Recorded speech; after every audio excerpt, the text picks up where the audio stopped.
welcome to Comcast Local Edition. I'm Elena Russo, and today two of the top topics that we are talking about in Stafford County: land use and taxes. So we're talking to the Honorable Paul V. Milde from the Acquired District of the Stafford County Board of Supervisors. Thanks for coming in today. Thank you for having me, Elena.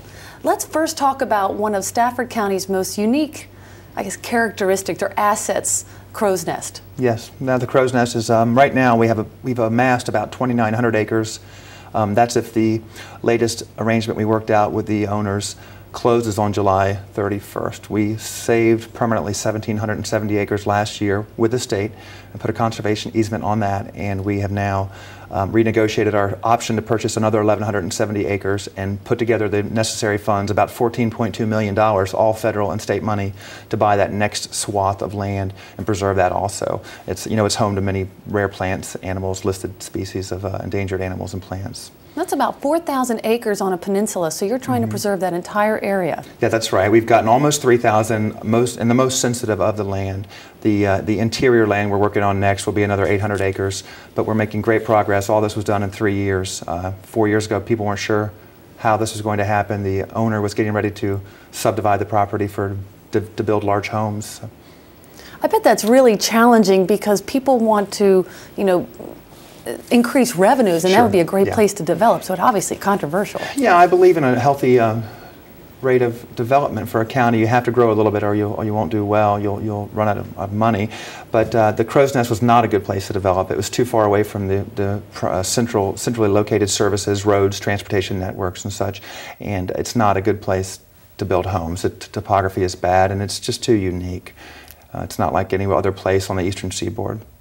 Let's talk about something else that concerns a lot of our viewers, and that's taxes, particularly involving businesses. Let's talk about Sure. the BPOL tax. Yeah, the BPOL, Business Professional Occupancy Licensing Tax. They like to call it a license. If you're in favor of it, you'll hear people call it a license, but it's just a tax on businesses' gross receipts.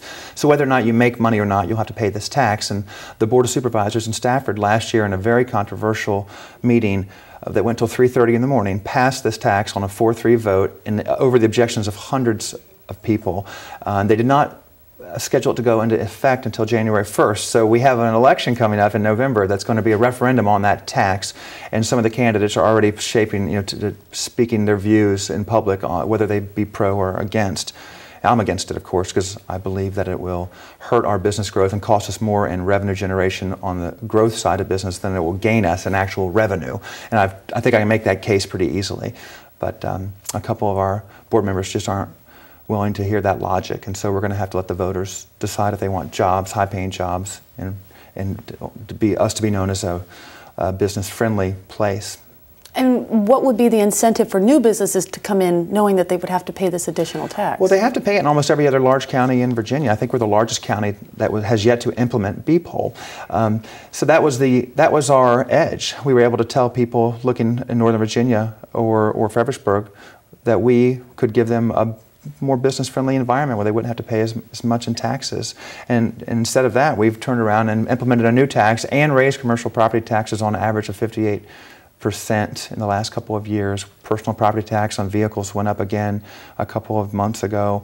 We're taxing these businesses to death, and I'm very concerned that we're going to lose them. Finally, let's briefly talk about the growth and the expansion of the library and other projects. Well, yeah, I am the sole no vote on the last vote to break ground on the library, and that's not because I don't favor libraries. We need libraries, but because right now with Fairfax and Alexandria, for instance, cutting their library budget 15%, and Prince William 8%, we don't have the money to open a new library right now. We had to raise taxes instead, and I would have not done that. I'm always the guy voting against taxes in Stafford County, and that's my position. Well, you're really working hard to sort of balance the need for change and preserve the land and just help get through this tough economic time. We appreciate you coming and telling us about it. Oh, my pleasure. Thanks a lot. You've just heard from the Honorable Paul V. Milde from the Acquired District on the Stafford County Board of Supervisors. To learn more on what's going on in your communities, check out On Demand and click Get Local. For Comcast Local Edition, I'm Elena Russo.